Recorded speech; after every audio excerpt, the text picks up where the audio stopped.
And where I left off in Power, the slide 5 about how can stress can make you or break you. This impacts also as well as morale and productivity. In order for these things to be at an all-time high, there has to be less stress and more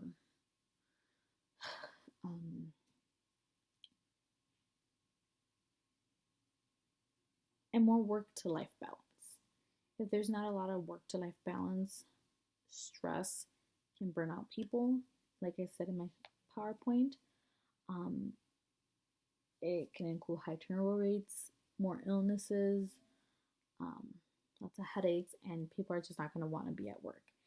And that is something that we don't want for our company. So in my next slide, I'm going to talk about how we can make workplace stress go away. To begin with, we have to build trust and boundaries with your employees. That'll empower them to make the best decisions for the greater good.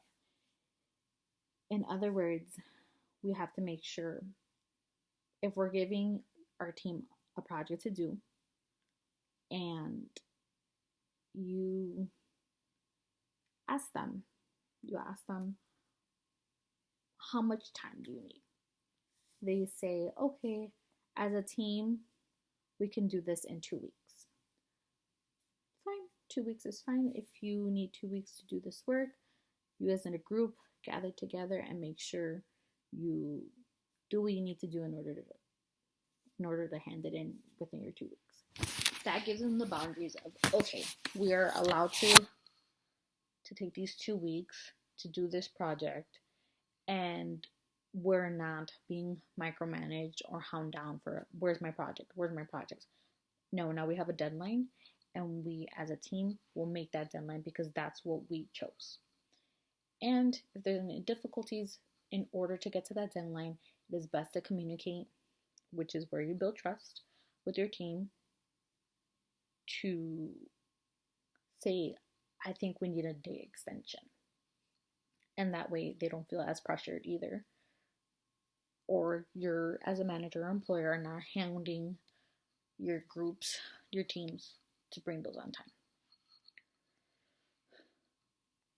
Another one is improving the interpersonal communication, i.e., listen.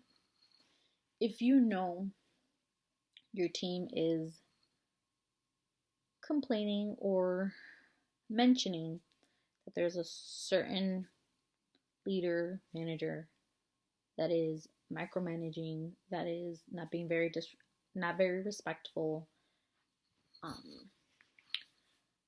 just making their lives a little bit more difficult than it has to be at work. Listen, take notes, get accounts from multiple people, and then present it to the person that is micromanaging and that is not being a team player. Once those things are done, you as one of the higher ups or one of the bigger leaders can decide how to move forward. This is very, very important, because if the employees are seeing that you're taking action in order to help the situation out, they're going to trust you, which goes back to my first point. You're building trust. And if you don't do anything about it, they're gonna start believing and thinking that you don't care about them, and that it goes one ear and out the other, and that was that. On my last final point, employees need to find time for themselves to recharge. Whether this is taking a self-care day, a vacation, or even offer fun things at work to take the load off from working.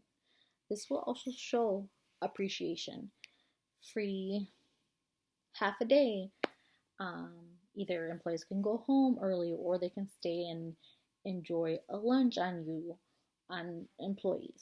employer. And this will definitely go a long way. Nobody could say no to free food. And that concludes my presentation and my recommendations of employee empowerment, improving communication, and how to manage workplace stress. These are things that will go above and beyond for your company. And if you need more help, you can always reach out to me. Thank you.